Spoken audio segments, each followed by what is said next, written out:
Welcome to Cotality's Housing Market Update for November 2025. The pace of growth in Australian home values accelerated last month, with the 1.1% gain in October the fastest since June of 2023. Momentum has been building in the rate of housing value growth since the first rate cut in February, pushing the annual rate of growth to 6.1% nationally. Monthly gains have been broad-based, every capital city and rest of state regions recording a rise in values, ranging from a 1.9% surge in Perth to a 0.3% rise across Hobart. Across the combined capitals, the 1.1% gain seen in October equates to an increase of just over $10,000 in the median dwelling value over the month. Since February, capital city dwelling values are up 5.9%, or approximately $53,700.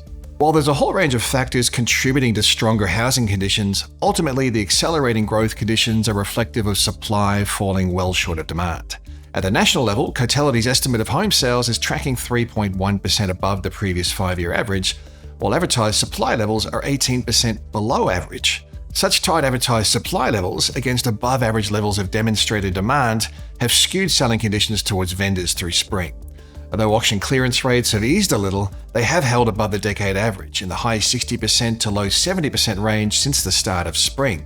The step-up in growth rates coincides with the expanded 5% deposit guarantee scheme, which went live on October 1st. That's likely added to housing demand, especially around the middle to lower price points of the market. Indeed, it's the broad middle and lower quartile of the market where gains are strongest. Across the combined capitals, dwelling values are up 1.4% across the middle market, and they rose 1.2% across the lower quartile, while upper quartile values are up 0.7% through the month.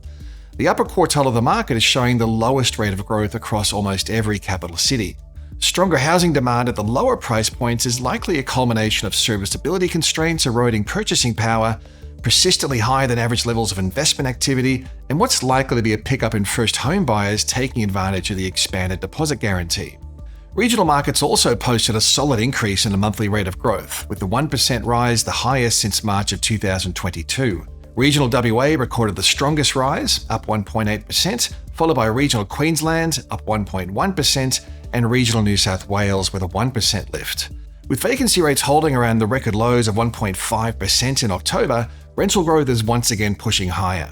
On a seasonally adjusted basis, Cotality's National Rental Index has risen by 0.5% per month over the past 3 months, the highest monthly growth in rent since May of 2024.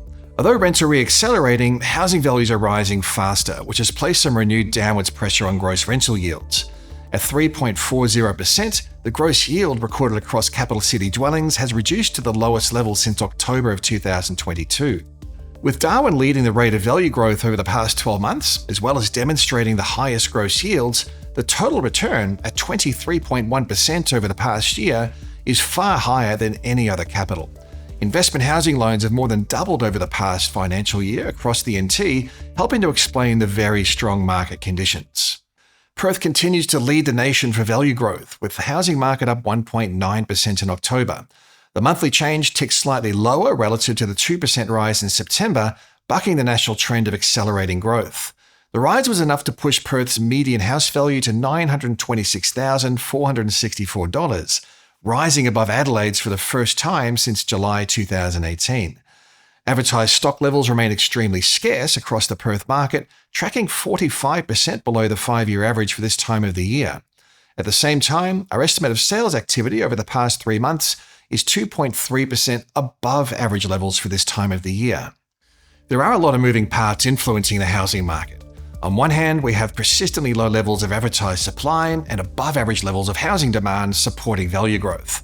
On the other hand, we suddenly have a renewed inflation challenge and the prospect of a shallower rate cutting cycle. Banking sector economists are no longer forecasting another rate cut in 2025, and some economists are indicating the rate cutting cycle could be over.